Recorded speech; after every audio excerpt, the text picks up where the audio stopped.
Hey guys! Alright folks, we're here today to check out a Patreon request from this Patrono right here.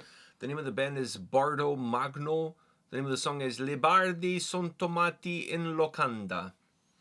That's my best Italian accent ever. Alright, so apparently the guitar player from Nanowar of Steel is the singer in this band. Something along those lines. There's 6 degrees of Kevin Bacon between these guys and Nanowar of Steel. I was gonna say like 6 degrees of Leaning Tower of Pisa. Try making it something Italian, I don't know. 6 degrees of the Roman Colosseum. Anyhow, let's just fucking go and check this out. Hopefully this will be as good. 6 degrees of Eiffel 65? They're not from Italy though. They are from Italy. Eiffel 65... Is it 65? I don't know if it's 65. I just know it's... Is it 69? I thought it was 69. I don't know if it's 69. I think it's 65. 66 maybe? Whatever 60-something it is, they're Italian. Are they? I thought they were French. No, that's the Blue Man Group. Oh. Which, I mean, if you only watch the music video, I guess you could maybe... I don't know. Actually, I don't even know if the Blue Man Group is French. I know that Daft Punk is French. Yeah, I don't think they're related to the... I don't think so at all.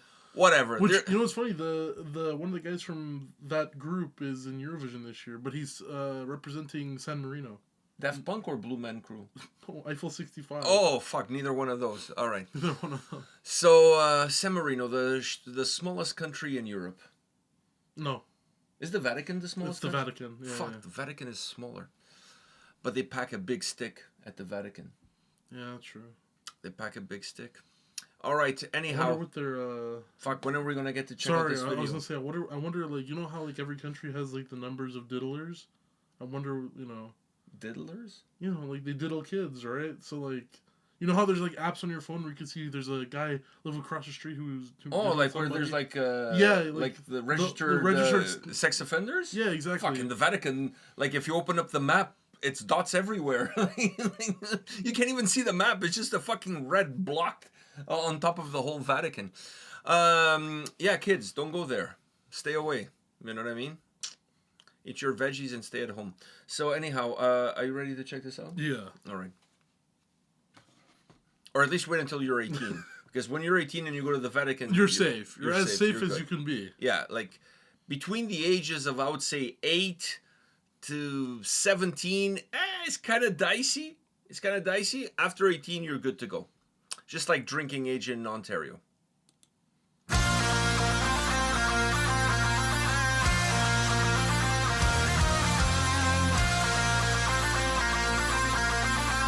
There's a familiar face.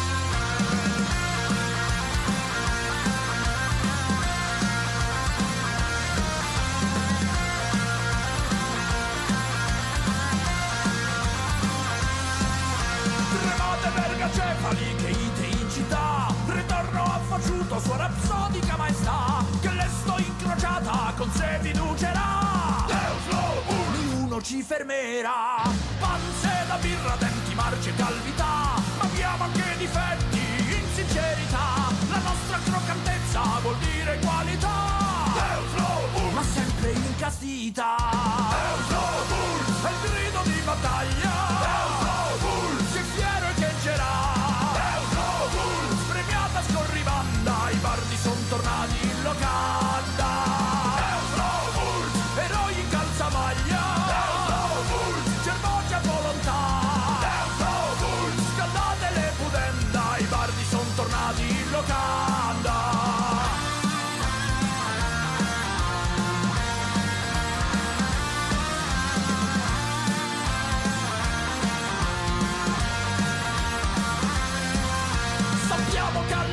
Piace il tir di mezza età e come 1000 anni di maturità, odor di catacomba e di sensualità. Una resisterà, è il grido di battaglia, che fiero e che c'era, sprecata scorribanda, i bardi son tornati in Locanda. Eroi in calzamaglia, germogia volontà, scaldate le pudenda, i bardi son tornati in Locanda.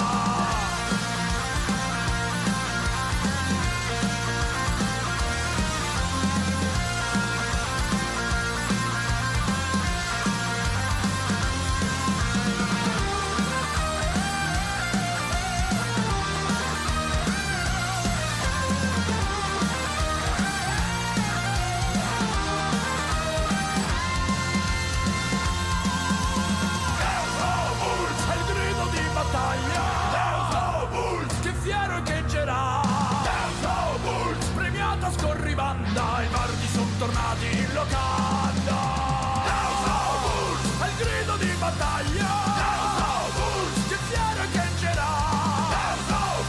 Premiata scorribanda, i Bardi sono tornati in locanda. Eroi in calzamaglia, germogia volontà. Scaldate le pudenda, i Bardi sono tornati in locanda. I Bardi sono tornati in locanda. I Bardi sono tornati in locanda.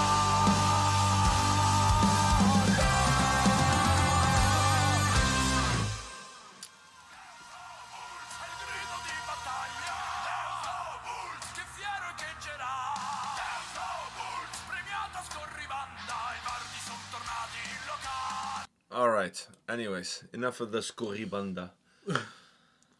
By the way, you were. I didn't say anything. You're like the age of drinking in Ontario, 18. It's not. It's 19. Oh, is it 19? In Montreal, it's 18. Ah, close enough. Close enough. You know what the When we become the 51st state, we'll be 18. No, it'll be 21. Oh yeah, fuck that. That's why we don't want to. 21. That's why we don't want to be Americans. Fuck that shit. Yeah, man. Like I don't know. You can buy a gun in America at like 16, but you can't drink until you're 21. I know. I think someone who fought in the Vietnam War. It was what's his name? Oh fuck, the guy who everyone does like. He was a governor of some place. And he was in Arnold Schwarzenegger. No, he was in WWE. Oh, The Body Ventura. yeah, Jesse the Body Ventura. Jesse the Body Ventura. Dude, he said Was he in Nam? He was a Nam, man. Fuck, he was I didn't know that. He was like, Learned something new today. I served as a Navy SEAL in Vietnam. You know he was in Predator? Yeah, I know he's in Predator. in the first one? I know. And he was like trying to see that his arms were bigger than Arnold's. Yeah. And he's like, I served as a Navy SEAL in Vietnam. And then he's like, but I came back and I wanted to go back. Why? I couldn't even have a beer. I was old enough to kill, but not old enough to drink. Which is like, I mean... Listen, I mean... just a side note here. For those of you that don't study history, the United States was a country created by a bunch of Puritans. People escaping religious prosecution came to North America to escape said religious prosecution and then installed their own sort of religion that prosecuted everybody else. Talk about hypocrisy. And here we are. Here we are. So, like, I don't understand why people sometimes get so surprised about how uptight they are about shit. Fuck. The Salem trials happened for a reason. You know, those people were fucking uptight. Mm-hmm. You know what I mean? Just saying. Huh. And then, funny enough, they chased the fucking Mormons, too. It's not like the Mormons had an easy time. They had to escape all the way to Utah. Anyways, like, yeah. I'm digressing here on why America is not the greatest country in the world. Unless you live in America and you never visit any other country, then probably it is for you. But then I also pool of knowledge like is very limited. The people who do say that are fall under that category. Because I wouldn't say Canada is the best country in the world. Because I've been outside of Canada and I've enjoyed myself outside of Canada. Quite a bit. But let's also face the facts. When you go somewhere on vacation, every country is the best country in the world because you're there on vacation. Mm-hmm. Now, try to make a living there. That's a different story. That's a wholly different story. That's very true. You know, like when you're in a resort in Mexico, you can say Mexico is the greatest country in the world. That's because you're in a fucking resort. No, but that's different. You're in a resort. Like, no, if you have to eat tapas in taquitos and fucking peddle oranges on the highway, you might not think that's the greatest country in the world. Just saying. Or if you live in like Juarez, you probably don't think it's the greatest country in the world. just keeping it real. All right, so don't throw those things around. When you're the main character in one of those Twitter gone wrong videos, you're not gonna think that it's the greatest country in the world, whether you're in Mexico or Brazil, which is normally like I think the two. Yeah, it's like those are the two cesspools. I don't know why we're getting into. I don't know why we're getting into this topic. It's like calling the baseball like World Series. What do you mean World Series? It's only like one Canadian team and a bunch of American teams. I don't see you guys playing against the Japanese teams, the South Korean teams. Someone said online, the guy from the UK said online, because he was trying to talk to the Americans about this, and he's like, guys, listen, we all understand, like, this was the year, I think, the Nuggets won the championship. He's like, we all understand the Denver Nuggets would destroy Barcelona and Real Madrid in Europe and all the other teams. I don't know about that. This is him saying to them. He said, "We all know that they would beat them. They'd beat the Yokohama City Viper, whatever whatever their team is called. Like they beat all those teams around the world. But to call yourself world champion, you actually have to beat them. You can't just say you will beat them. We all know you'll beat them, but you actually have to beat them. Now, just one small note. You weren't around back then. When I was growing up, when I was like 12, 13, I would watch a lot of FIBA, which is like the European basketball, right, versus NBA. Obviously, NBA was like top tier. Nobody's going to disagree on that.